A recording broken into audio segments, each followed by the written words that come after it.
महापुरुष पैदा हुए, वहाँ के लोगों ने कहा कि हो सकत नहीं, तब कांची राम साहब ने कहा हो सकत। महाराज के लोगों ने कहा कि हम बाबा के मिशन से कौन सा भी नहीं जिता सकते, MP MLA मुख्यमंत्री प्रधानमंत्री तो ख्वाब की बात है।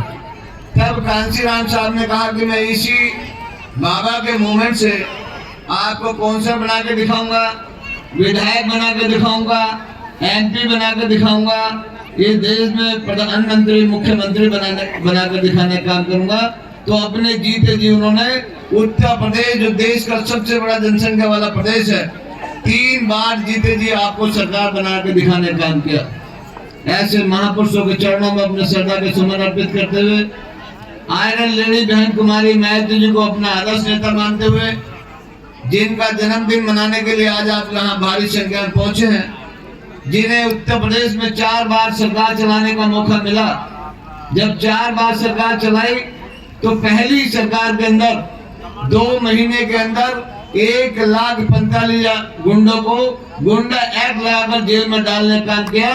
तो पूरी दुनिया में उनका 8 सशक्त महिलाओं में नाम शुमार हुआ और उन्हें आयरन लेडी का खिताब मिला। ऐसी नेता को अपना आदर्श नेता मानते हुए, उन्हीं के रहनुमाई में तैयार हो रहे आज के यूथ के आइकॉन हमारे नौजवान नेता आकाश आनंद जी, यहाँ उपस्थित हमारे सभी सम्मान के योग्य सम्मानित साथी जो आज इस मंच पर यहाँ पर उपस्थित है, जिसमें विशिष्ट अतिथि के रूप में इधर हमारे बीच में पहुंचे हैं सुमरत सिंह जी जो स्टेट जोन प्रभारी है, जागन सिंह जाटव जी जो स्टेट जोन प्रभारी है, और सुरेंद्र सिंह बासोटिया जो स्टेट के जोन प्रभारी है, और इधर विशिष्ट अतिथि के रूप में जोन के हमारे प्रभारी जिनके देख रेख में आज ये प्रोग्राम चल रहा है, एडवोकेट राम जीवन बोध जी, मोती सिंह पासद जी, इंजीनियर अंजना जाटव जी, और इधर अमरचंद बंशी जी, सीताराम गोडवाल जी, और चरण सिंह नोनिया जी, निरंजन भारती जी, और प्रकाश बोध जी, इरफान अहमद जी, और जिन्होंने जब चुनाव लड़ा आपके अलवर से, जब चुनाव था तब भी मैं इधर था, तो साथ ही उसमें चौधरी फजल हुसैन जी, और इधर आपके इधर सुमरत कौर जी, और इधर सभी हमारे जिले के जिला अध्यक्ष, जिला प्रभारी, और यहाँ पर मंच से सभी नेतागण, और हमारी गायक मंडली मंजीत मेहरा जी एंड पार्टी, यहाँ पर उपस्थित हमारी सभी माता और बहन और भाइयों।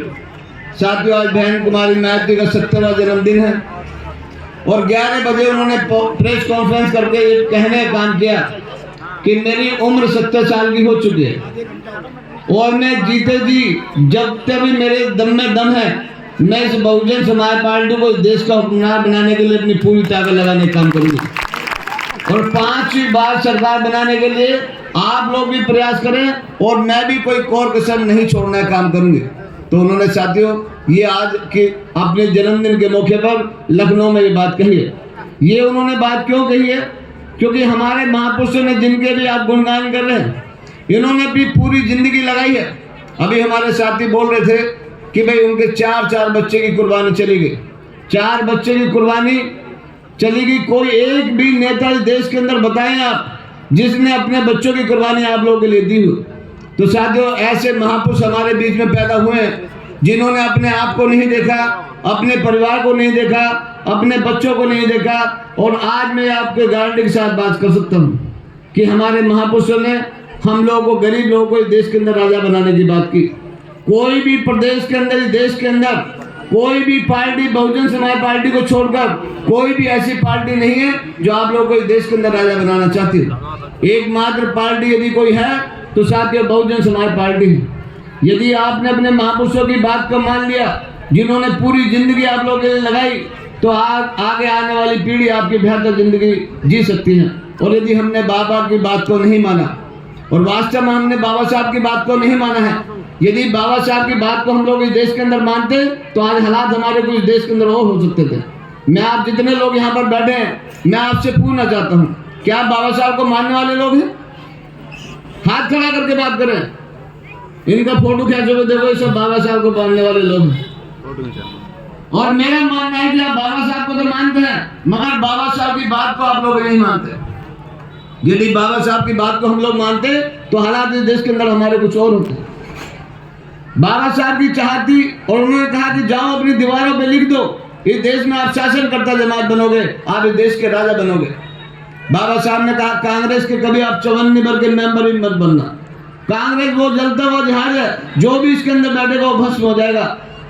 और हमने इतनी बाबा की बात मानी कि बाबा साहब के जाने के बाद हमने 4 साल इस देश के अंदर कांग्रेसी सरकार चलाने का काम किया। यदि हम बाबा की बात को मानते तो इस देश के अब तक हमें राजा बन जाना चाहिए था, मगर हमने बाबा की बात को नहीं माना।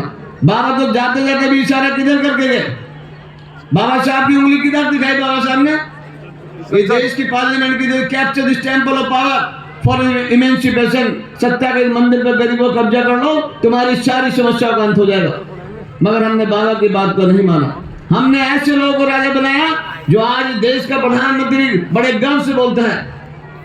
अभी लोकसभा का चुनाव हुआ तो अभी उन्होंने बड़े गर्व से बड़े बड़े होर्डिंग पोस्ट लगाए, बड़े बड़े एडवर्टाइजमेंट निकाले और कहने का काम किया कि मैंने इस देश के 135 करोड़ लोगों में से 81 करोड़ 35 लाख लोगों को 5 किलो राशन देकर मांगने वाला बना दिया। आजादी के बाद आप लोग क्या बने हैं? इस देश के अंदर 135 करोड़ लोगों के अंदर से 81 करोड़ 35 लोग 5 किलो राशन की लाइन में लगे। और अभी एक सर्वे आया है इस देश के अंदर कि 29.5 करोड़ लोग गरीबी रेखा से नीचे रहते हैं। यदि दोनों को मिला लें तो 111 करोड़ लोग हो गए। 111 करोड़ लोग इस देश के अंदर मांगने वाले इस देश के अंदर आप लोगों ने बना दिया। तो मैं आपसे पूछना चाहता हूं कि मांगने वालों को सम्मान होता है, देने वालों को सम्मान होता है? और हम लोग इस देश के अंदर क्या बने हैं? मांगने वाले बने। और आपके महापुरुषों ने क्या कहा कि तेज आते राजा नहीं, तेज आते ताजा नहीं। जिस समाज का राजा नहीं होता वो समाज कभी ताजा और खुशहाल नहीं हो सकता। उन्होंने सपना देखा कि आप लोग राजा बने, मगर हम लोग तो इस देश के अंदर मांगने वाले बन गए। तो साथ इस बात की परंपरा को यदि किसी ने तोड़ने का काम किया तो माननीय कांशीराम साहब ने कहा किया, और उनके जाने के बाद इस देश के अंदर बहन कुमारी मायावती ने इस काम को किया। जब बहन कुमारी मायावती ने सरकार बनाई तो उन्होंने वो काम करके दिखाया जो इस देश के संविधान में लिखे है, जो बाबा साहब की चाहत थी, जो आपके महापुरुषों की चाहत थी कि आपको क्या मिलना चाहिए, वो उन्होंने करके दिखाने का काम किया। आपने कांग्रेस को मौका दिया। कांग्रेस ने मात्र आपको 4 से 5 बात नहीं की, 4 बात में पूरी जिंदगी आपने 7 साल उनको मौका दिया। गरीबी दूर करेंगे, बेरोजगारी दूर करेंगे, महंगाई दूर करेंगे, भ्रष्टाचार दूर करेंगे। चारों में से कोई चीज खत्म हुई? बढ़ तो गई मगर खत्म नहीं हुई। तो साथ उन्होंने मूर्ख बनाने काम किया। फिर एक बीजेपी आ गई, उसने मूर्ख बनाने काम किया। अभी हमारे साथी बात कर रहे थे, उन्होंने भी कहा कि जब झूठ बोलने से काम चल रहा है तो हम इससे बड़ा झूठ बोल देते हैं। तो उन्होंने कहा भाइयों चिंता मत करना, मैं तुम्हारी गरीबी तो 100 दिन में ही दूर कर दूंगा। जो कांग्रेस ने 7 साल में काला धन इकट्ठा किया है, हम 100 दिन में वापस ले आएंगे उसको। और वो पैसा हमें नहीं चाहिए, वो हम आप गरीबों के बांटने का काम करेंगे कि हर गरीब के अकाउंट के अंदर 10-15 से 20 लाख रुपए जमा कर देंगे। अब हमारे लोग खुश हो गए कि तो बहुत बढ़िया आदमी है, बिना करीब 15 लाख रुपए दे रहा है। और हमारे घर में तो 10-10 आदमी है। यदि 20 लाख एक आदमी को दे दिया तो 2 करोड़ रुपए हो गए, और 2 करोड़ मिलते हैं उसका तो मतलब कुछ करने की जरूरत ही नहीं है। तो ये सारे खुश भैया, तो बहुत बढ़िया काम हो गया। मगर साथियों जब 5 साल उनकी सरकार चल गई तो हमारे लोगों ने पुनः शुरू किया। बीएसपी के लोग तो मानते कहाँ हैं? अभी मेहरा जी को रोक रहे थे, रुको भाई, मगर वो कहाँ रुक रहे थे? उनके तो उन्होंने बैटरी डाल रखी है, उनका तो बटन दबना चाहिए।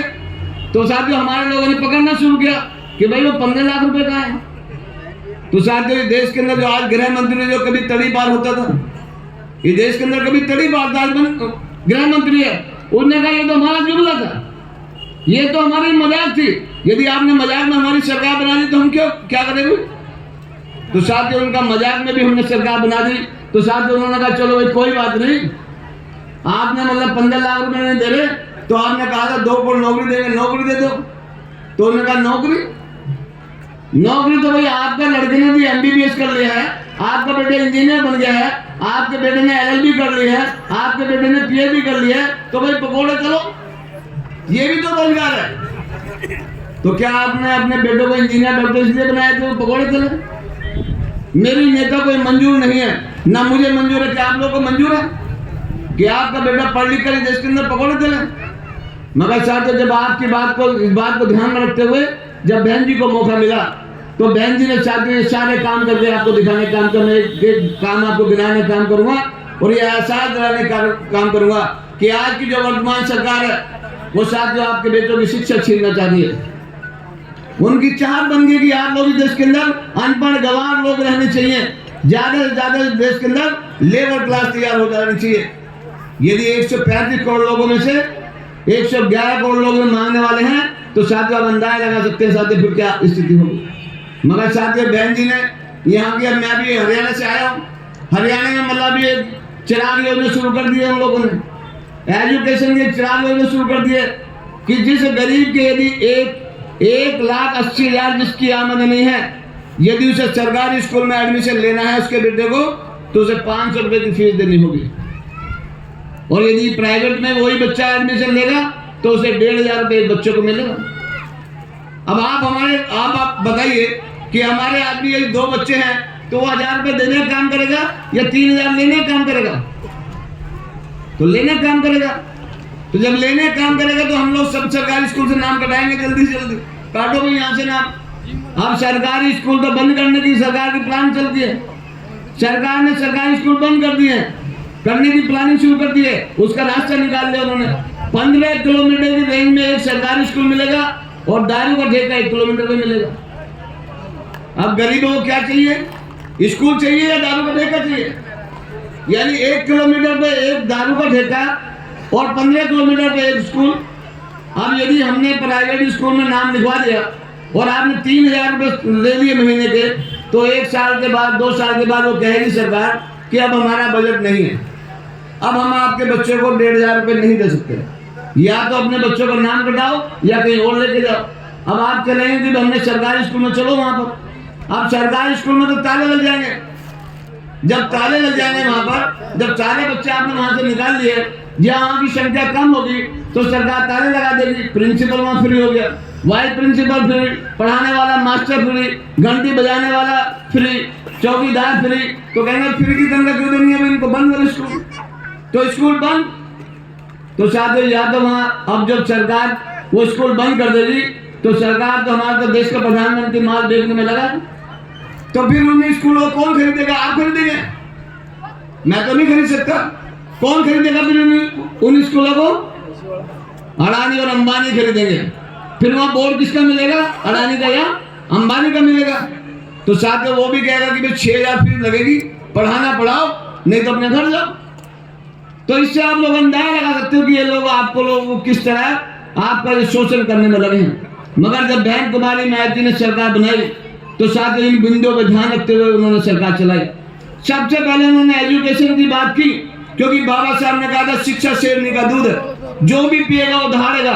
तो साथ ही जिसने भी एजुकेशन ले ली, हमारे घर में यदि किसी का परिवर्तन, हमारा परिवर्तन हुआ है तो इसलिए हुआ कि हमने एजुकेशन ली। मगर यहाँ की सरकार एजुकेशन को खत्म करना चाहती है, क्योंकि बहन जी जानती है किसी भी जाति, किसी भी देश की यदि रीढ़ खेलती है तो एजुकेशन है। यदि किसी की रीढ़ की हड्डी तोड़ दी जाए तो साथ में ऐसे खड़ा होकर बात नहीं कर पाएगा, या तो घिसट के चलेगा या 4 पैर पे लेट जाएगा। मगर बहन कुमारी मायावती इस बात को ध्यान में रखा कि गरीब के बेटे को पढ़ाई के लिए उनके लिए मौका देना चाहिए।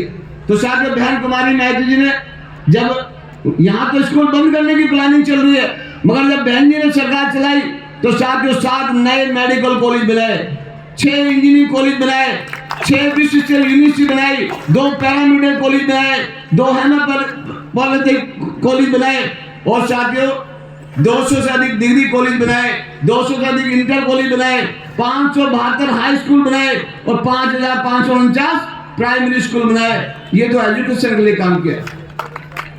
और 0 बैलेंस एडमिशन कराया।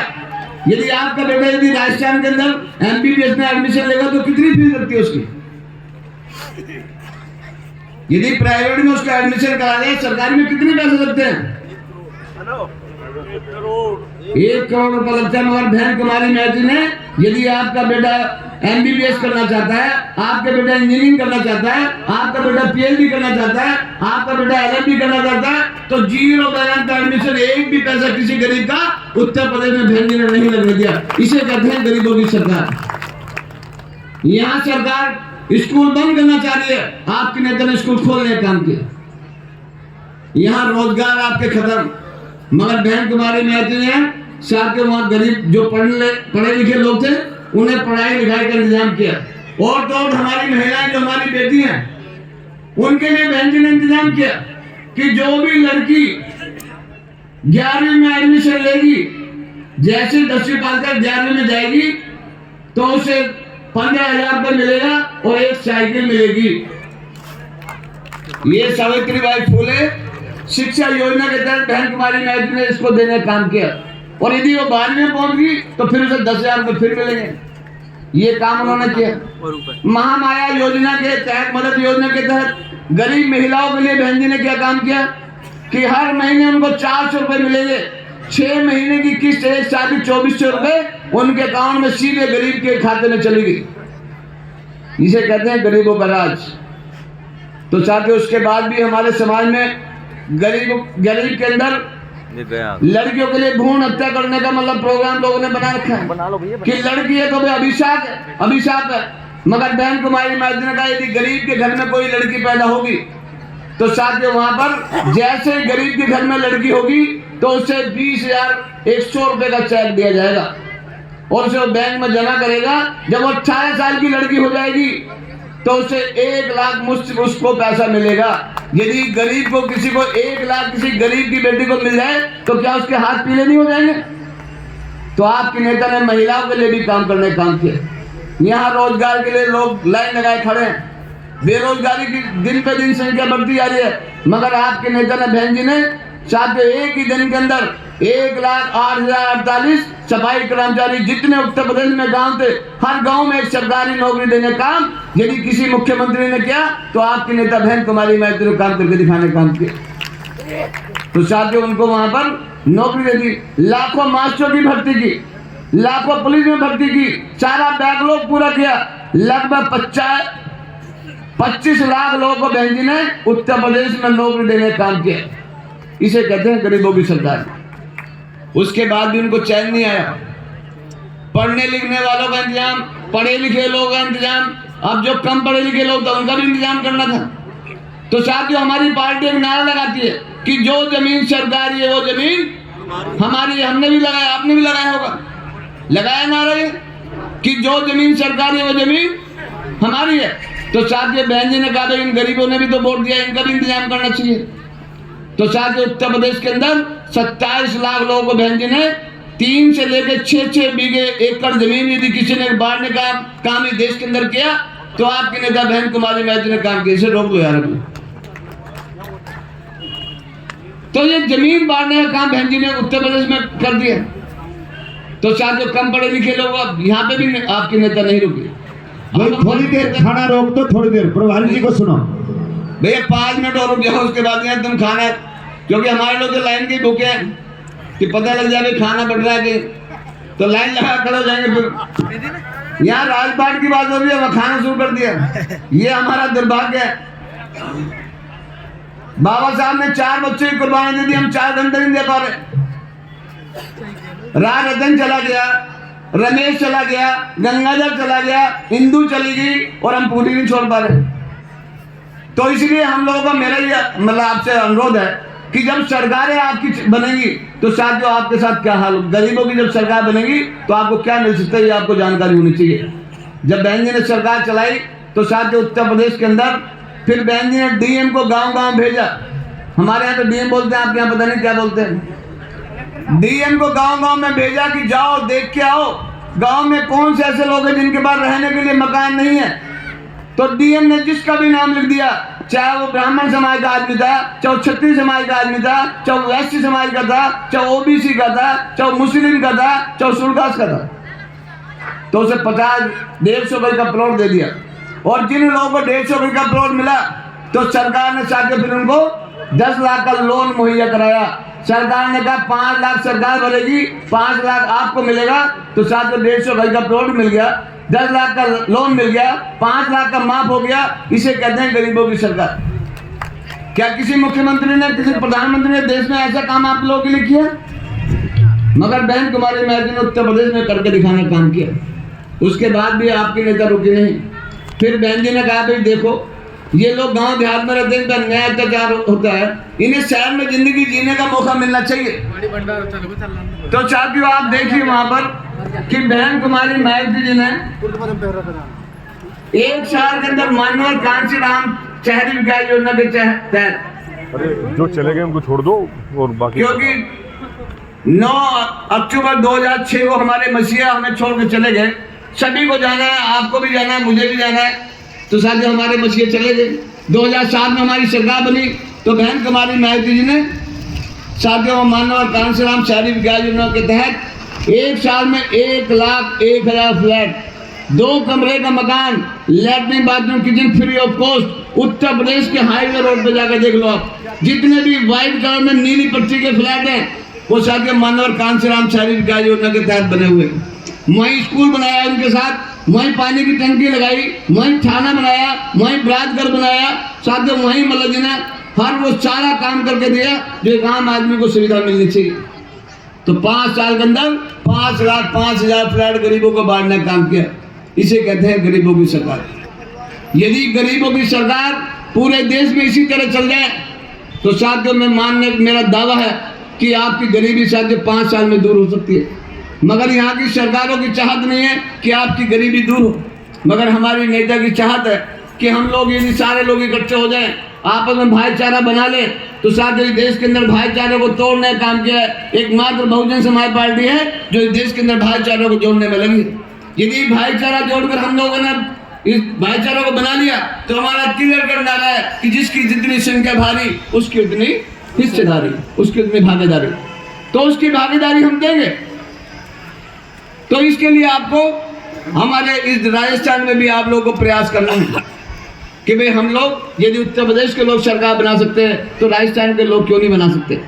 तो इस काम में आप लोग आज आप लोगों ने पहल की है। आज बहन जी ने भी कहा है कि यदि मेरा जन्मदिन आपको मनाना है तो साथियों फिर वो काम करने चाहिए जो हमारे महापुरुषों की चाहत थी, उनकी चाहत को पूरा करने के लिए हमें अपनी जिंदगी लगानी चाहिए। तो मेरी आपसे उम्मीद है कि आप जितने भी लोग यहाँ पर आए हैं आप यहाँ से प्रण लेके जाएंगे, ये संकल्प लेके जाएंगे कि हम आने वाले दिनों में बहन कुमारी मायावती जी के हाथ को मजबूत करने का काम करेंगे।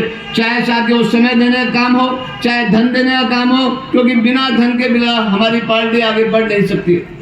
अभी जैसे मेहरा जी कह रहे थे कि भाई देखो ऑनलाइन का जमाना आ रहा है या मुझे पैसे की जरूरत है, इसी तरह पार्टी को भी धन की जरूरत है। तो यदि हम लोग पार्टी को धन देंगे तो साथियों पार्टी आगे बढ़ेगी, और नहीं तो साथियों सारी पार्टियां लगी हैं कि कोई सी की भी सरकार बन जाए मगर बहुजन समाज पार्टी की सरकार नहीं बननी चाहिए। ये सारी पार्टियों की यहाँ पर ये सोच बन गई है। सारी पार्टी मिलकर बीजेपी को हराने में लगी है मगर बहन कुमारी मायावती हिलाई नहीं हिल रही है। वो अपनी बात बाड़ी है, यदि वो भी हमारी तरह समझौता कर ले तो साथियों मैं कहता हूँ यदि आज इस देश के अंदर मोदी देश का प्रधानमंत्री किसी नेता से डरता है तो उस नेता का नाम बहन कुमारी मायावती है। नहीं तो सारे नेता जो जय भीम बोल रहे थे वो जय श्री राम कर रहे हैं। राम अठेवले को देख लो, रामविलास पासवान तो है नहीं, उसका बेटे चिराग पासवान को देख लो, उदित राज को देख लो, और ये जो इधर उधर घूम रहे हैं छोटमैया, ये सब लोग जो चाह रहे हैं कि भाई वो मोदी के चरणों में जाके जय श्री राम का नारा लगा रहे हैं। मगर बहन कुमारी मायावती की चाहत है कि सरकार बने या ना बने, मंत्री बने या ना बने, विधायक बने या ना बने, मगर हमारा मूवमेंट इस देश के अंदर स्थापित होना चाहिए जो सबके लिए है, हर जाति के लिए, हर धर्म के लिए, कि समता मूलक समाज की स्थापना हो, हर जाति और धर्म के लोगों को इस देश के अंदर मान और सम्मान मिलना चाहिए। ये बहुजन समाज पार्टी की चाहत है कि 1 मैन 1 वैल्यू के आधार पर हर आदमी की कीमत बराबर है। तो साथियों कहाँ बराबर है? सिर्फ मात्र वोट के आधार पर आपको बराबर है। आप सामाजिक स्तर पर गैर बराबर की जिंदगी जीते हैं, आप आर्थिक स्तर पर गैर बराबर की जिंदगी जीते हैं, मगर बहुजन समाज पार्टी चाहती है कि आपको इन तीनों जगह बराबर सम्मान मिलना चाहिए। तो इसलिए यदि हम लोग इस मूवमेंट को जिंदा रखेंगे, इस मूवमेंट के लिए काम करेंगे तो निश्चित साथियों हमारी बात आगे बढ़ेगी। और नहीं तो साथियों बहरूप भी आएंगे। अभी लोकसभा के चुनाव में भी आए थे, आप भी यहाँ चुनाव लड़ रहे थे, पूरे देश में मतलब जनाब घटक बन गए। एक तरफ 38 पार्टी चली गई, एक तरफ 28 पार्टी चली गई। कांग्रेस ने इंडिया बना लिया और एनडीए ने मतलब जनाब एनडीए बना लिया। इधर बीजेपी वाले ने एनडीए बना लिया, 38 पार्टी इनके पास और साथ 28 पार्टी उनके पास। दोनों को जरा जोड़ो, कितनी पार्टी होगी? 66 पार्टी होगी। 66 पार्टी और एक पार्टी ऐसी थी जो अकेले दम पे चुनाव लड़ी थी। कौन सी पार्टी थी वो? बहुजन समाज पार्टी। और हमारे लोग क्या कर रहे थे? बहन जी गठबंधन नहीं करती, हम जीत नहीं सकते। अरे भाई, जिनके पास 66 पार्टी है उनके पास वोट कितना था? 3.5%, 5.5%, 6%। इस 15% में भी आपके महापुरुषों ने इतना काम कर लिया है कि 5% वोट ले लिया हमसे। कि आज भी देश के अंदर कुछ लोग ऐसे हैं जो समतामूलक समाज की स्थापना करना चाहते हैं, इस देश के संविधान में विश्वास रखते हैं। तो साथियों, 10% लोग एक तरफ थे और 90% एक तरफ थे। अब 90 वालों को जीतना चाहिए था, 10 वालों को जीतना चाहिए था? 90 वालों को। और जीता कौन? 10 वाले। और 10 वालों की तो जमानत जब्त हो जानी चाहिए थी। भाई, आपको पता है किसी प्रत्याशी को जमानत बचाने के लिए कितनी वोट चाहिए? कितनी वोट चाहिए? 16.66% वोट चाहिए। जिसके बाद मात्र 10% वोट थी उसकी जमानत बच गई, और जिसके बाद 90% वोट थी उसकी जमानत जब्त करा के भेज दी हम लोगों ने। क्योंकि हमें अपनी नेता पे भरोसा नहीं है, अपने आप पे भरोसा नहीं है। अरे वोट इस देश के अंदर किसके पास ज्यादा है? गरीबों के पास। यदि गरीब एक मुश्त होकर वोट डाल दे, अपनी नेता पर विश्वास कर ले कि नहीं, जो मेरी नेता का निर्णय है वो 100% करेक्ट है, तो साथ इनकी सबकी जमानत जब्त हो जाएगी।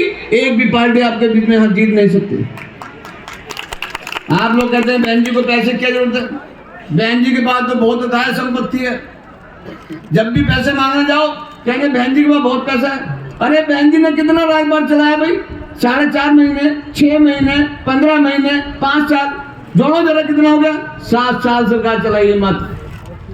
यदि 7 साल आपने सरकार चलाई है तो 7 साल में इतना पैसा हो गया।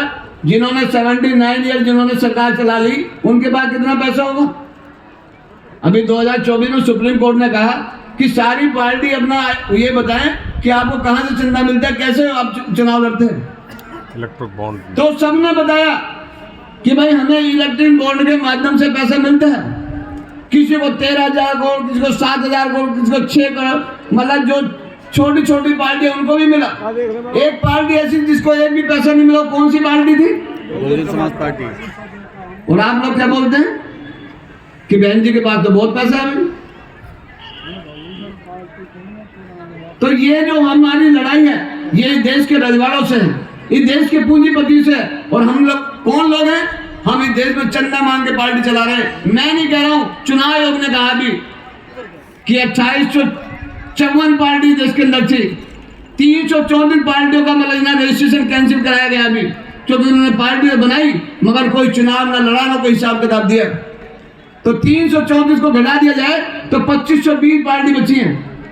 2520 पार्टी के अंदर 67 तो क्षेत्रीय दल हैं और 6 मतलब राष्ट्रीय पार्टी हैं, जिसमें पहले नंबर पर बीजेपी है, दूसरे नंबर पर कांग्रेस है और तीसरे नंबर पर पता है कौन सी पार्टी है? बहुजन समाज पार्टी है। आज मतलब जी ना इतने संघर्ष करने के बाद भी आपकी पार्टी तीसरे नंबर पर खड़ी है। यदि आप ईमानदारी से सारे लोग मिलकर वोट दे दें तो एक दिन में आपकी पार्टी पहले नंबर पर पहुंच जाएगी, कोई माइकल लाल रोक नहीं पाएगा। यदि बाबा साहब की बात को मानने वाले लोग बैठे हैं, कांसी राम साहब को मानने वाले लोग बैठे हैं, बहन जी को मानने वाले लोग बैठे हैं, तो यदि बहन जी का जन्मदिन मनाना है तो ये संकल्प लेना है कि हमें अपनी पार्टी को नंबर 1 पे करना है और बहन जी के हाथ को मजबूत करना है। राजस्थान में भी करेंगे, उत्तर प्रदेश में भी करेंगे और जहां हमारे नाते रिश्तेदार हैं वहां पे भी जाकर बहन जी के हाथ को मजबूत कर अपने नेता को मतलब मजबूत करने का काम करेंगे। और यदि आप लोगों ने नहीं किया तो जो वर्तमान सरकारें हैं उनका निर्णय बिल्कुल क्लियर है। उन्होंने स्पष्ट उनकी विचारधारा है कि हम बाबा साहब के संविधान को खत्म करेंगे, हमें देश के हिंदू राष्ट्र लाएंगे। तो बड़ी मुश्किल से तो बाबा साहब ने भी, हमारी बेटी गाना गा रही थी, मुंह पर ढेर या पीछे झाड़ू, पैर में घुंघरू, बड़ी मुश्किल से तो बाबा साहब ने छुड़ाए। और यदि आप लोग नहीं माने तो हिंदू राष्ट्र में फिर दोबारा यही चीज आपको देखने को मिलेगी, क्योंकि अब अन्याय अत्याचार दिन ब दिन आपके ऊपर बढ़ता जा रहा है। तो यदि इसी अन्याय अत्याचार को रोकना है, अपनी पार्टी को मजबूत करना है, अपने नेता के हाथ को मजबूत करना है, तो आप लोगों को अपना एक एक वोट चुनाव चिन्ह हाथ में लगाना पड़ेगा और अपने रिश्तेदारों का, अपने साथियों का एक एक वोट चुनाव चल, किसी के बहकावे में नहीं आना है। और जब ये आपने काम किया था, लोकसभा में चुनाव किया और 10 सीटें में 0 बुझा दे, फिर तो इनाम मिलना चाहिए था आपको। तो इनाम तुरंत मिला आपको।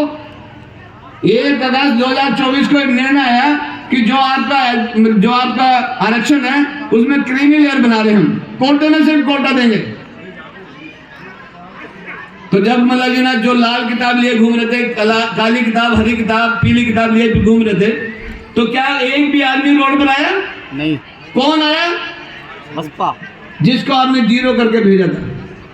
और जब ये निर्णय हो रहा था तो वहां बीजेपी के लोगों को बुलाया, कांग्रेस के लोगों को बुलाया, सपा के लोगों को बुलाया, आम पार्टी के लोगों को बुलाया, और किसको नहीं बुलाया?